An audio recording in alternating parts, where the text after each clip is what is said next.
I'm Cheryl Tony Holly from Hassanamisco Nipmuc, and we're here at Pequoig to do our annual corn harvest.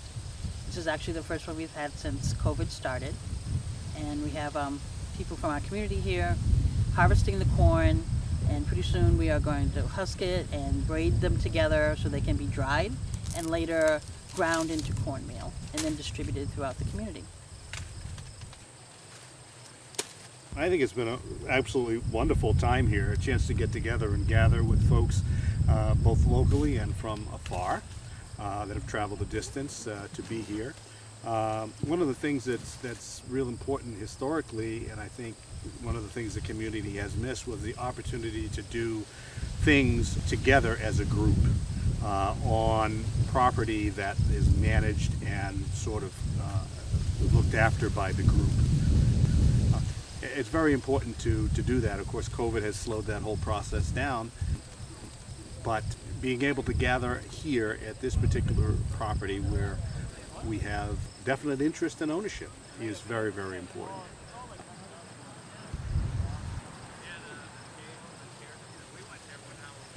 You know, they call us the stewards of the land, and this is our land. It's always been our land. It's just other folks have had it before us, and so we're very comfortable with this land. We've been taking the time to identify what we've always had and place it in our youth. Our next generation is here now, and it's exciting. It's a collaboration of us as Nipmucs to come together and work together like it always was with our ancestors, and have trust and faith in what we do and believe in what we're going to do in the future, and have those discussions here where it's safe, and this beautiful mountain, this beautiful day, and honor that, and be able to do our traditions and ceremonies and celebrations, because this is harvest time, so we're celebrating what Mother Earth has given us today. So it's exciting to weave our corn. We have special guests from other nations here celebrating with us. Caregivers of our corn, Flint corn that our ancestors grew, still here, still doing it the same way they did it. Amazing.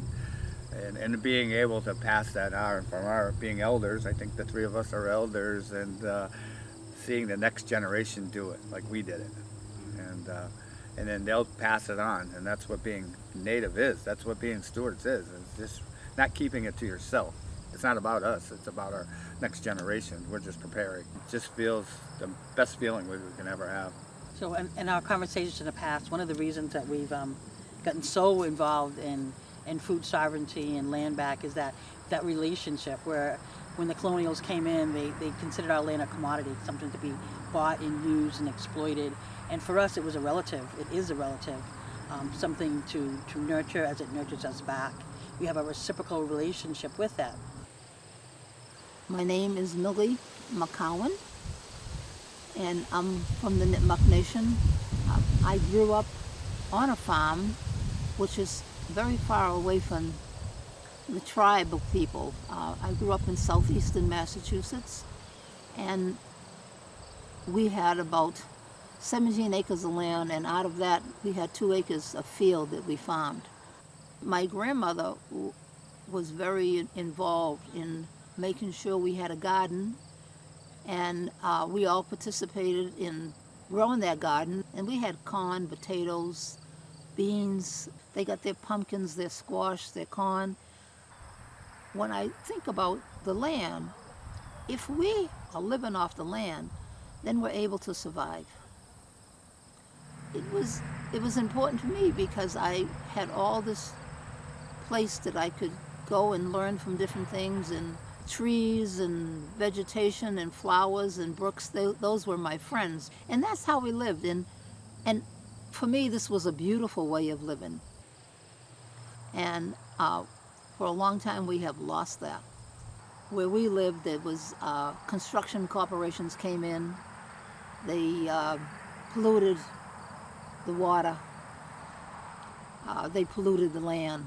And I've seen other families that had farms, they started to sell them. But my grandmother, she stood firm on never selling our property. And that was her words, you never sell the property.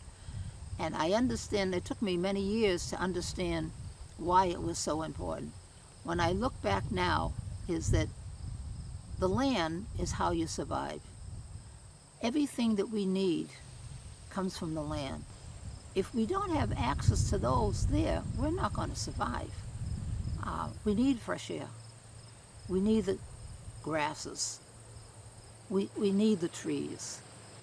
Colonialism caused that relationship to be disrupted, and you can see it in our people.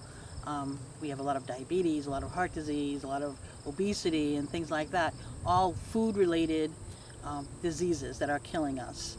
So one of the reasons why we decided to go deeper into food sovereignty was to reduce the level of those diseases and to reestablish our relationship with the land. We believe that once that relationship is reestablished, then our relationship with each other will be well as well. So it's more than just our physical health. It's our spiritual health, our emotional health, our mental health. It's all tied in with our land, our kin, our more than human kin, and getting back to that. And it's important, I think, if you look at it, 1675, the end of King Philip's War, basically, to the present day. And so what is that if we do our arithmetic? 347 years? If we talk about land back and that sort of thing, 347 years is kind of a good time to think about it. Our people in this land, with this land, have survived climate change multiple times. And it's that in-depth knowledge we have of our local systems, our local land, our local plants, our local foods, our local animals, that allows us to survive. And that's why that land back is so important to us. It's safe havens for our people so that we can grow with each other. We can teach our next generations how to thrive and live into the next era, whatever that era may be. Teaching them how to hunt, how to fish, how to grow their own food, what's medicine and what isn't. Those are all very important things for us and for our future generations and for our elders now. Even to acknowledge where we're standing and sitting, we can see that, identify, chamomile over there, the teas right here, the herbs that'll help us for our stomach flus. You're just standing right in it. And it's amazing. A lot of people don't know these things, but we have to make sure our next 7 generations know that. Because if something's where they live is no good, they can come here. They have a place to protect them. And we have people here learning everything that's here and documenting it for those folks that can't be here, and we bring it to them. So that's how important the land is to us. It's kind of a joyous time for us because it's like, I don't know how to say this. You can see it unfolding before you. I also came to feel in my life is that if you are keeper of the land, that you have a power that nobody else has. And it's not a power where you control people or you dominate people.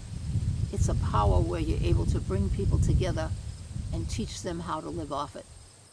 Because this is about survival.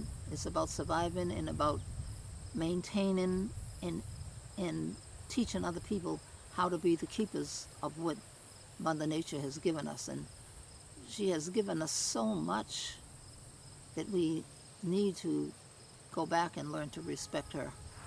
So I feel that if we are living off the land, and if we're living together as a community, we're in balance with how the universe is supposed to be. Living off the land, I believe, gives people a sense of being. I know for me, when I walk around and I walk on the land, it's like, this is the greatest thing. I can't even really find a lot of words for it, but all I know is that that's where I belong. Thank you. Thank you. Come visit us. We get long-winded, see?